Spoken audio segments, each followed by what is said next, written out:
வணக்கம் மக்களே, இந்த வீடியோவில் என்ன பார்க்க போகிறோன்னா ரேஷன் கார்டுக்கு ரூ.1,20,000 அது மட்டும் இல்லாமல் 5 சலுகைகள் என்ன அப்படிங்கிறத பற்றி தான் இந்த வீடியோவில் பார்க்க போகிறோம். நம்ம சேனலுக்கு யாராவது புதுசாக வந்திருந்தீங்கன்னா மறக்காமல் நம்ம சேனலை சப்ஸ்கிரைப் பண்ணி பெல் ஐக்கானை கிளிக் பண்ணி வச்சுக்கோங்க. இந்த வீடியோவுக்கு ஒரே ஒரு லைக்கை மட்டும் கொடுத்துருங்க. வாங்க வீடியோக்குள்ளே போகலாம். பொதுவாக பார்த்திங்கன்னா நமக்கு ரேஷன் கடையில் அரிசி, பருப்பு, எண்ணெய், கோதுமை, சர்க்கரை போன்ற பொருட்கள் மளிகை பொருட்கள் அனைத்துமே மலிவு விலையில் கொடுத்துட்டு வராங்க. அந்த வகையில் பார்த்திங்கன்னா ஒரு 5 புதிய சலுகைகள், அதாவது நம்ம ரேஷன் கார்டை பயன்படுத்தி என்னென்ன சலுகைகள் பெறலாம், அரசு ரீதியாக பணம் வரக்கூடிய சலுகைகள் என்னென்ன அப்படிங்கிறத பார்க்க போகிறோம். அதில் முதல் சலுகையாக என்னென்னா அனைவருக்கும் வீடு வழங்கும் திட்டம், அதாவது கனவு இல்ல திட்டம்னு சொல்கிறாங்கல்ல. அந்த இது பார்த்திங்கன்னா இப்போ நான் சொல்கிற அனைத்து திட்டமுமே பார்த்திங்கன்னா ரேஷன் கார்டு, அதாவது வறுமை கோட்டு கீழே இருக்கிற ரேஷன் கார்டுக்கு மட்டும்தான்.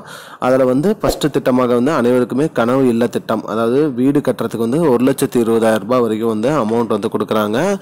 அது முதல் திட்டம். இரண்டாவது திட்டமாக பார்த்தீங்கன்னா அன்ன யோஜனா, அன்னி யோஜனா அந்த திட்டத்தின் கீழே அனைவருக்குமே ரேஷன் பொருட்களும் இலவசமாக வழங்கிட்டு வராங்க. அது ஒரு திட்டம். மூன்றாவதாக பார்த்தீங்கன்னா சிறு குறு தொழில் தொடங்குவதற்கு ரூ.3 லட்சம் வரைக்கும் கடன் உதவி கொடுத்துட்டு வராங்க.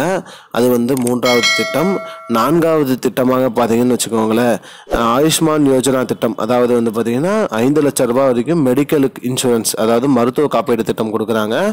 ஐந்தாவதாக பார்த்தீங்கன்னா உத்தியோகினி திட்டத்தின் கீழே உஜ்வாலா திட்டத்தின் கீழே சிலிண்டருக்கு இலவச மானியம் மற்றும் இலவச சிலிண்டர் கொடுக்குறாங்க.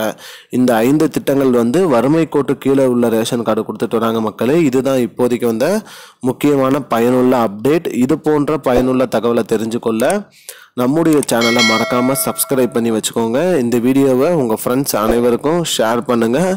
நன்றி மக்களே, இன்னொரு வீடியோவில் சந்திப்போம். முன்ன பின்ன தெரியாத ஒரு பையனுக்காக விடுற அந்த மனசு இருக்க, அதான் கடவுள்.